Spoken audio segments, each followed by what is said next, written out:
pangkalatang mapayapa ang bayan ng Tumawini, Isabela pagdating sa usapin ng peace and order. At sa panayam ng Bomb Radio Kawayan kay Police Major Melchor Agabao, ang hepe ng Tumawini Police Station, sinabi niya na simula noong nakarang taon ay pababa ang trend ng mga naitatalang insidente sa kanilang nasasakupan.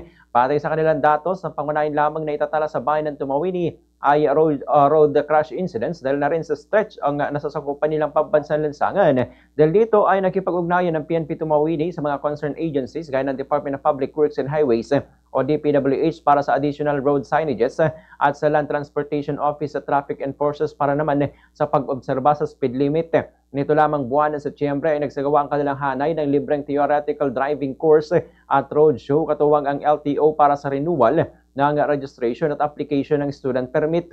Target nila sa mga ganitong klase ng aktibidad ng mga paaralan upang mabigyan ng sapat na kaalaman ng mga estudyante pagdating sa mga do's and don'ts sa mga traffic rules.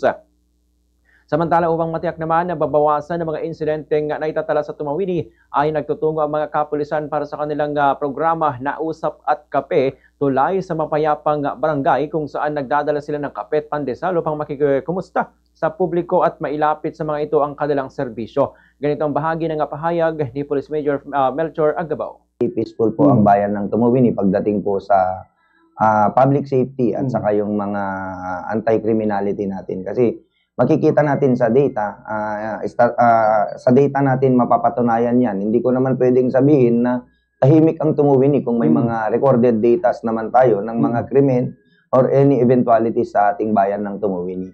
So data shows po tayo na pag sinabi natin based dun sa statistic namin is pag kinumpare mo yung last year ako pa rin ang COP, pag kinumpare mo yung last year sa ngayong year is nagkakaroon siya ng downfall, bumababa yung mga krimen natin na nangyayari. Samantala, simula October 29 hanggang November 30 ay naka-full alert na ang hanay ng Tumawini Police Station para naman sa paggunita ng undas. Ayon kay Police Major Melchor Agabao, 100% ang deployment ng mga kapulisan upang magbantay sa mga places of convergence, paunahin na sa mga sementeryo. Maliban dito ay maglalagay rin sila ng motorist assistance desk sa Maligaya Outpost, harapan ng public markets at sa Lingaling Outpost. Tiniyak naman ni Police Major Agabao na 24/7 ang duty ng mga kapulisan upang matiyak ang kaligtasan ng publiko anumang oras.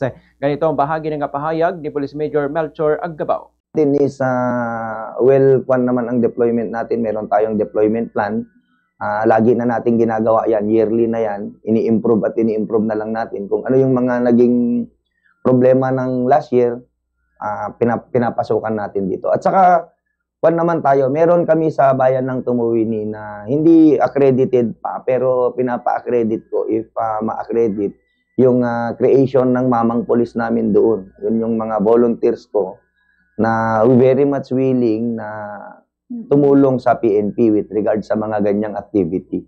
Nandyan sila to provide traffic assistance sa mga schools. Ngayon, nagagamit ko na sila, yung mamang police natin. Nandun sila sa mga schools.